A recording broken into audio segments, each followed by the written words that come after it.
속에서 난 오늘도 흔들리죠.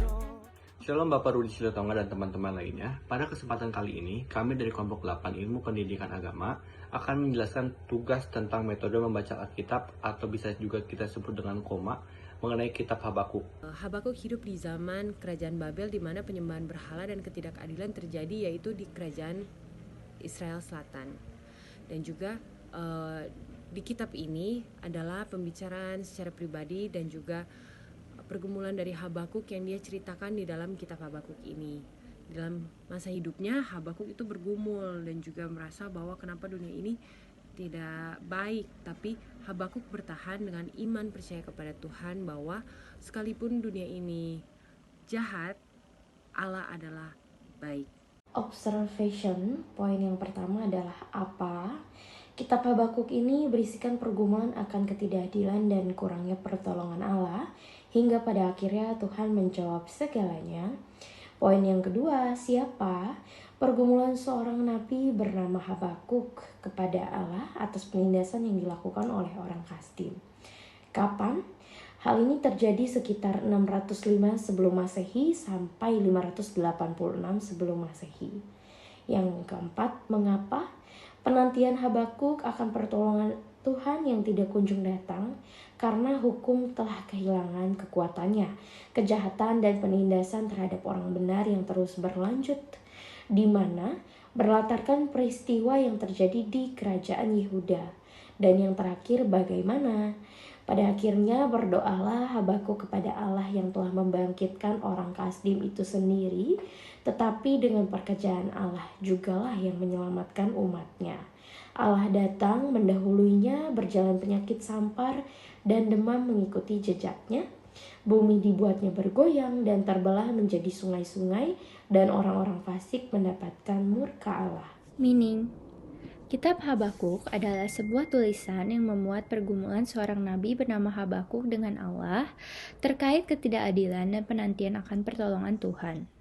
Kitab ini bercerita tentang masa sekitar 605 sebelum Masehi hingga 586 sebelum Masehi di kerajaan Yehuda, di mana Habakuk menghadapi penindasan orang Kasdim.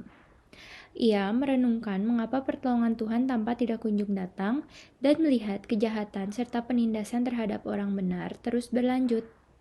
Dalam pergumulannya, Habakuk berdoa kepada Allah yang bahkan membangkitkan orang Kasdim itu sendiri.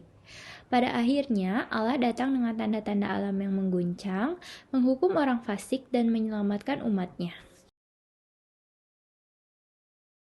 Kitab Habakuk mengajarkan kepada kami pentingnya mempertahankan iman dalam situasi sulit dan menjalani penantian atas janji Tuhan. Melalui pendalaman kitab Habakuk, kami belajar untuk meneladani sifat dari Habakuk untuk bisa diaplikasikan dalam kehidupan pribadi kami ketika kita menghadapi tantangan atau masa-masa di mana kami merasa Tuhan tampaknya tidak menjawab doa kami. Kami perlu terus menjaga iman dan memahami bahwa Tuhan berada di kontrol dan mempertahankan harapan bahwa Tuhan bisa mengubah situasi bahkan jika tampaknya tidak ada jalan keluar. Habakuk menunjukkan kepeduliannya terhadap ketidakadilan sosial dan penindasan. Ini mengajarkan kami untuk berbicara melawan ketidakadilan dan memberikan suara kepada yang tak terdengar. Namun, seringkali di masa sulit, kami malah cenderung memperhatikan diri sendiri dan selalu merasa diri sendiri masih kurang. Hari ini kami berniat untuk mendalami makna dalam firman Tuhan. Jika tidak segera memulai memperhatikan kebutuhan orang lain, kita mungkin akan terjebak dalam egoisme yang tidak pernah berakhir, yaitu hanya memperhatikan diri sendiri. Sekian analisa dan diskusi dari yang kelompok kami sampaikan. Semoga penjelasan kelompok yang kami sampaikan dapat tersampaikan dengan baik. Saya, perwakilan dari kelompok 8 Ilmu Pendidikan Agama Kristen, mengucapkan terima kasih. Sampai jumpa. Tuhan Yesus memberkati.